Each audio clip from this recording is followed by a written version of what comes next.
各位投資朋友大家好，歡迎收聽3分鐘美股財經大事，一個由 AI 自動生成嘅每日盤後分析。而家係2026年1月15日嘅美東時間下午5點。今日美股市場繼續調整下，主要指數好似道指同標普500都連續第2日錄得輕微升幅，整體嚟講市況受壓，但唔算太差㗎。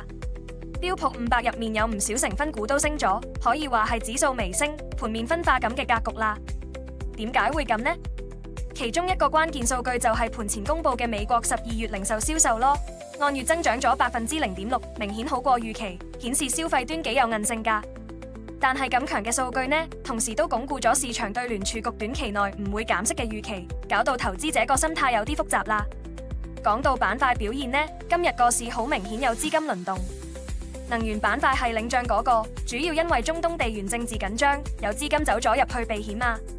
另外，必需消費品板塊都相對硬淨，反映有部分資金轉向防守性強啲嘅股份。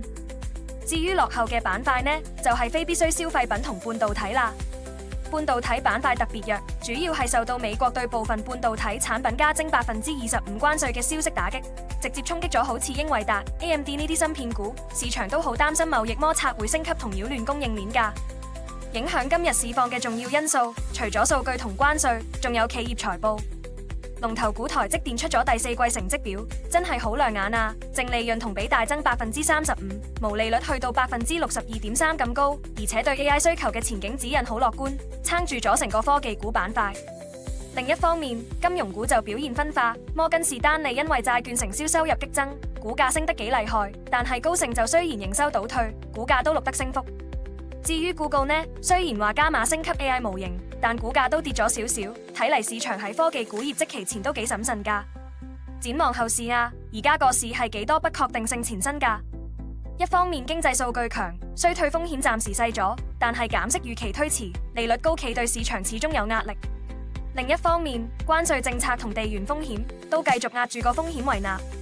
所以嚟緊呢幾日，投資者都要睇實之後公布嘅初請失業金人數同埋製造業指數呢啲數據，去判斷經濟同通脹嘅走向。預期個市短期可能都會喺度反覆波動，等更多業績同消息去揾方向啦。本節目內容由人工智能技術全自動生成，只係提供資訊同埋教育用途，唔構成任何專業財務、投資或法律建議。